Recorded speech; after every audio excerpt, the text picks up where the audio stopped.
Vem cá, me tira uma dúvida. É jornalismo ou entretenimento? Quantas vezes vocês já ouviram isso? Fala pra mim. E só isso.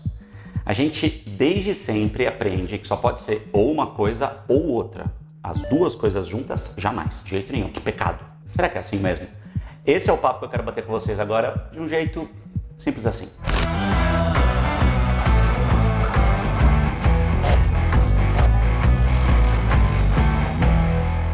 Tudo bem que eu não sou um cara muito formal, mas vamos começar pela definição oficial mesmo aqui das coisas. Vamos abrir um dicionário online.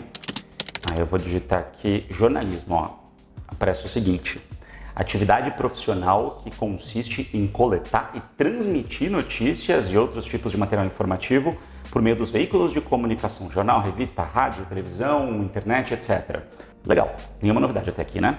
Agora vamos digitar aqui entretenimento. Segundo o dicionário, de uma maneira geral, significa o que entretém ou diverte.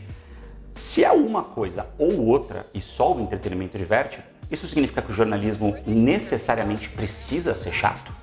O programa de auditório não pode ter um viés informativo e o jornal não pode ter um pouquinho de bom humor quando dá, só para diminuir a tensão do dia a dia? Isso até acontece, mas se passa um pouquinho daquele tom que as pessoas estão acostumadas, vai vir um monte de gente falando: olha lá, jornalismo acabou, virou palhaçada, não dá para levar a sério o repórter sem gravata. E um monte de outras coisas do tipo que vocês já estão acostumados. E eu entendo o porquê dessas críticas. Primeiro porque mudar aquilo que a gente está acostumado a assistir todos os dias há muito tempo pode ser meio chocante.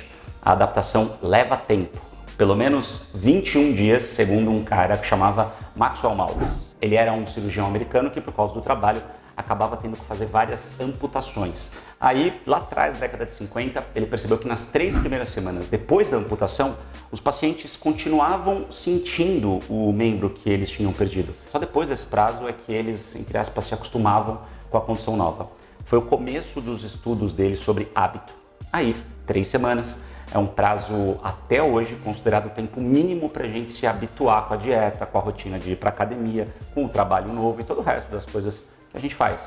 Mas é óbvio que a gente não tem que se habituar com alguma coisa mal feita, só porque ela é diferente. Para dar pitacos de entretenimento no jornalismo e vice-versa, a gente precisa saber muito bem fazer as duas coisas. E aí que entra nessa história o infotenimento, ou infoentretenimento. Uma pessoa que estudou muito esse conceito aqui no Brasil foi a professora Fábia Angélica Dejavit, que manja demais do assunto, é doutora em comunicação e artes pela USP, a Universidade de São Paulo. O que ela fala? Que esse termo ele apareceu na década de 80 e ganhou força no fim dos anos 90.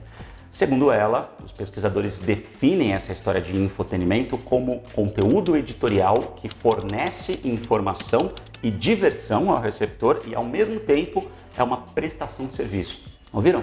Informação e prestação de serviço. O jornalismo não está preservado? A gente tem exemplos muito legais disso na TV. Vocês lembram do Mundo de Beakman? Verrugas são pontos escuros e ásperos na sua pele que adquirem cor através da melanina. Então, o Mundo de Beakman da internet de hoje é o Iberê Tenório, do Manual do Mundo. Hoje a gente veio numa cutelaria aqui na Vila Mariana, em São Paulo, para fazer o nosso próprio machado. Ele ensina a ciência de um jeito super divertido. O Desimpedidos, do meu parceiro Fred, faz a mesma coisa no futebol. Caramba, você é quase um dos embaixadores da mesinha. Praticamente. Não, o Zé não pode ver uma mesinha que fala, Fredão, mesinha. Quem gosta de carro como eu, por exemplo, se inscreve no canal da Auto Super, que fala super tecnicamente dos carros com muita zoeira.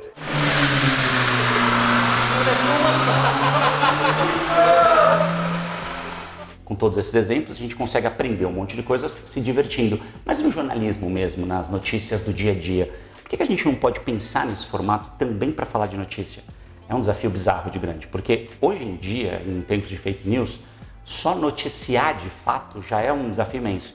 O jornalista tem que checar as informações, tem que procurar fontes oficiais, ter evidências do que ele está falando, mas isso é o básico do jornalismo, né? O infotenimento noticioso é tudo isso e mais uma preocupação que, na minha opinião, é fundamental. A de fazer com que essa informação seja palatável, fácil de engolir. Fazer com que a pessoa que está acompanhando, em alguns casos, nem perceba que está se informando. Para mim, tudo isso está dentro de um pacote. fazer uma narração menos impostada, usar termos mais coloquiais, usar roupas menos formais. No caso do conteúdo audiovisual, tudo isso faz a gente se aproximar de quem assiste. Dar o tom de conversa, deixar tudo muito mais gostoso ou menos difícil, sei lá. O segredo é ter bom senso para saber dosar quando a gente precisa de mais jornalismo e quando a gente precisa de mais entretenimento. Isso é bem complexo, porque essa medida ela nunca vai ser única. Tá, mas por que a gente tem que pensar em tudo isso hoje?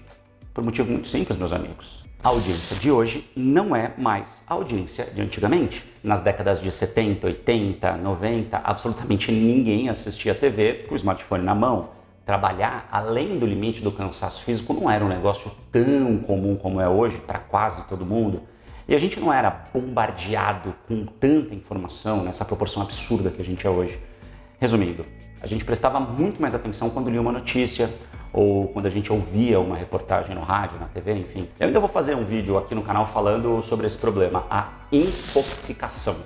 Hoje, o usuário médio da internet fica quase 7 horas online todo santo dia. Quantos canais tem a TV da sua casa? Vários? A internet tem coisa de 1 bilhão e 800 milhões de sites. Num cenário desse, você realmente não acha que o jornalismo precisa se reinventar e ser cada vez mais atrativo, navegar por novas linguagens e novos jeitos de contar as histórias? Fica a reflexão. Escreve aí nos comentários o que você acha de tudo isso. E não se esquece do básico aqui desse espaço, tá? Se inscreve no canal, ativa o sininho, curte e compartilha esse conteúdo com quem você acha que pode se interessar por ele. Fechado? Dito tudo isso, eu vou repetir a pergunta que eu fiz para vocês bem no comecinho do vídeo. É jornalismo ou é entretenimento? Dá para juntar as duas coisas? Responde para mim nos comentários. Então valeu!